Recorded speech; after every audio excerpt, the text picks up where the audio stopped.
काला साया। यूं तो बनारस घाट अपनी खूबसूरती के लिए बहुत प्रचलित है, पर घाट के किनारे कई राज लिए बैठे हैं। ये कहानी शुरू होती है बनारस के घाट के पास बने ममता निवास से, जहां प्रिया लाल जोड़े में ममता के घर उसकी बहू बनकर आती है। आओ आओ बहू, घर को अपने पैरों से पवित्र करो।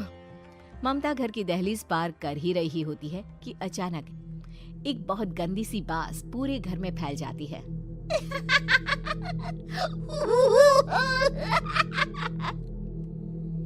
ये बदबू और ये आवाजें, ये कौन हंस रहा है माँ? अब ये पड़ोसी ना हमारे थोड़े अलग से है। कहाँ हम शाकाहारी और ये मांस मच्छी खाने वाले। छोड़, तू ध्यान मत दे और गृह प्रवेश कर।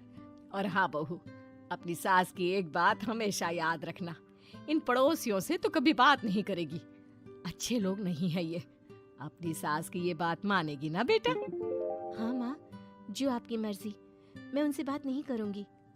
अगले दिन प्रिया अपनी पहली रसोई बनाने रसोई घर में जाती है। ये छोकी बात तो नाक में जा रही है। एक काम करती हूँ, खिड़की खोल देती हूँ। प्रिया खिड़की खोलने जाती है। इतने जाले, लगता है इस खिड़की को कभी खोला ही नहीं गया। पर ऐसा क्यों? ओह, नॉन वेज की स्मेल आती होगी ना। 2 मिनट के लिए खोल लेती हूँ, फिर बंद कर दूंगी।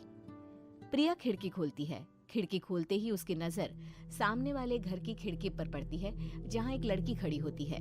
हाथों में मेहंदी, लाल रंग की साड़ी, बिल्कुल सजी धजी, मानो प्रिया की तरह ही वो भी नई नवेली बहू हो। वो प्रिया को देखकर मुस्कुराती है। हे भगवान, माँ ने तो इनसे बात करने को मना किया था। प्रिया फौरन ही खिड़की बंद कर देती है और तवे पर चढ़े रोटी की ओर देखने लगती है, पर वहाँ रोटी न होकर मछली पड़ी होती है। ये क्या? पहली ही रसोई में इतनी बड़ी गलती। हे भगवान, अब मैं क्या करूं? प्रिया बहुत डर जाती है और फौरन रसोई की सफाई करने और फिर सभी के लिए खाना बनाने लग जाती है। जब वो सबको खाना परोसती है, सब तो ठीक है, मैं बेकार में चिंता कर रही थी। हे भगवान, ऐसे ही बस अपनी कृपा बनाए रखना। रात के वक्त जब सब सो रहे होते हैं, तब प्रिया को पायल की आवाज सुनाई देती है, जिससे उसकी आंख खुल जाती है। ये पायल की आवाज कहाँ से आ रही है? प्रिया उठकर उस आवाज के पीछे छत की सीढ़ियों तक जाती है। तभी उसे बच्चे के रोने की आवाज आती है। प्रिया छत पर जाती है तो क्या देखती है? वही लाल साड़ी वाली लड़की अपनी गोद में एक नवजात बच्चे को घुमा घुमा कर सुला रही है। तभी प्रिया की नजर उसके पेट पर पड़ती है। ओह गॉड, ये तो प्रेग्नेंट भी है। सुनिए, बच्चा सो नहीं रहा है क्या? मैं कुछ मदद करूं? नहीं नहीं, आपके घर वालों को अच्छा नहीं लगेगा, मैं संभाल लूंगी। स्नेहा की गोद से बच्चा हाथ मारकर प्रिया की गोद में आने को छटपटाने लगता है। दोनों घर अगल बगल में बने होने के कारण प्रिया उस बच्चे को गोद में ले लेती है। प्रिया के पास आते ही वो सो जाता है।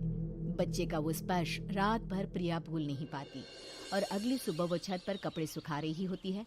तभी उसे एक औरत इशारा करके बुलाती है। स्नेहा कह रही थी बाबू तुम्हारी गोद में आते ही सो गया। मैं गौरी, स्नेहा की माँ हूँ।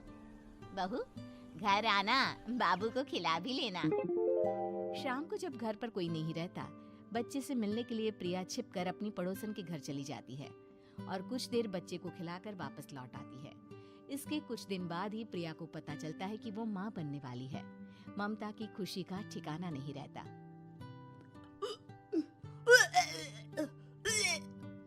माँ जी, पता नहीं क्यों उल्टी आ रही है। प्रिया भागती हुई वॉशरूम में जाती है तो हरे और लाल रंग की उल्टी करती है। उस उल्टी में से कीड़े निकलते हैं। ये क्या? खून और ये कीड़े! माँ! माँ! प्रिया की आवाज सुनकर ममता दौड़ कर आती है, पर बेसिन में कुछ नहीं होता। प्रिया हक्की बक्की रह जाती है।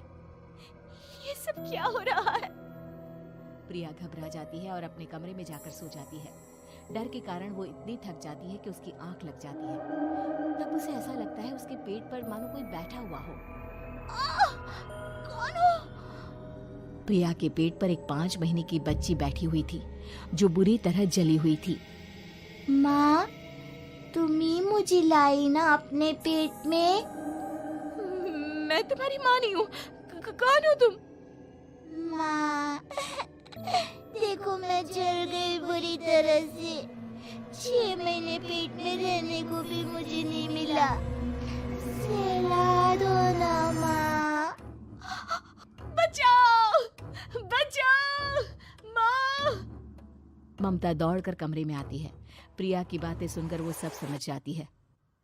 तू कहीं बगल वाले घर में तो नहीं जाकर आई ना बहू? मुझे माफ कर दो, मैं गई थी माँ। उस घर में सब मरे हुए हैं बहू। कई साल पहले स्नेहा उस घर में बहू बनकर आई थी। कुछ ही दिन में वो एक बच्चे को जन्म देने वाली थी। पूरा घर बच्चे के आने की खुशी में खोया था कि एक दिन अचानक उस घर में आग लग गई। सब बुरी तरह जलकर मर गए। गौरी आज भी दादी बनने का इंतजार कर रही है और इसीलिए स्नेहा ने अपना अजन्मा बच्चा तुम्हारी कोख में डाल दिया। ममता ये कह रही होती है कि पीछे से उसके पैरों को एक बच्चा पकड़ लेता है। दादी, दादी। माँ, स्नेहा की गोद में यही बच्चा था। ये बच्चा कौन है फिर? तेरी मौत है। तेरी भी दादी। जिस चीज का ममता को डर था वही हो गया। ममता निवास के ऊपर मौत ने चादर बिछा दी थी। प्रिया का पेट ऐसे बढ़ जाता है मानो 9 महीने का हो। 2 हाथ उसके पेट से बाहर निकलते हैं। बहू, संतोष को फोन कर, किसी पंडित जी को बुला बहू। प्रिया का पति भागता हुआ घर आता है। ये तो होना ही था माँ। तेरा पाप तेरे सामने आ गया तो तू सह नहीं पा रही है। स्नेहा घर में आग लगी नहीं थी, माँ ने लगाई थी, प्रॉपर्टी की लालच में। और वो बच्चा मेरी पहली पत्नी का बच्चा है, मेरा बेटा, जो कि उस आग की चपेट का शिकार हो गया था। मैंने तुमसे ये सब माँ के कहने पर छुपाया था। मुझे माफ कर दो प्रिया। तुम अगर चाहो तो यहाँ से जा सकती हो। मैं तुम्हें किसी भी बंधन में रखना नहीं चाहता। मेरी शादी हुई है आपसे, मैं आपको छोड़ नहीं सकती, पर उससे पहले हमें स्नेहा, उसकी माँ और बच्चे की आत्मा की शांति करवानी होगी। संतोष और ममता गौरी के घर जाते हैं। अंदर सब कुछ जला हुआ होता है। जमीन पर जली हुई लाशें बिखरी हुई थी। ममता रो रो कर अपने करने की माफी गौरी से मांगती है। प्रिया स्नेहा के घर वालों का अंतिम संस्कार करवा देती है और ममता निवास फिर से आत्माओं के साए से मुक्त हो जाता है।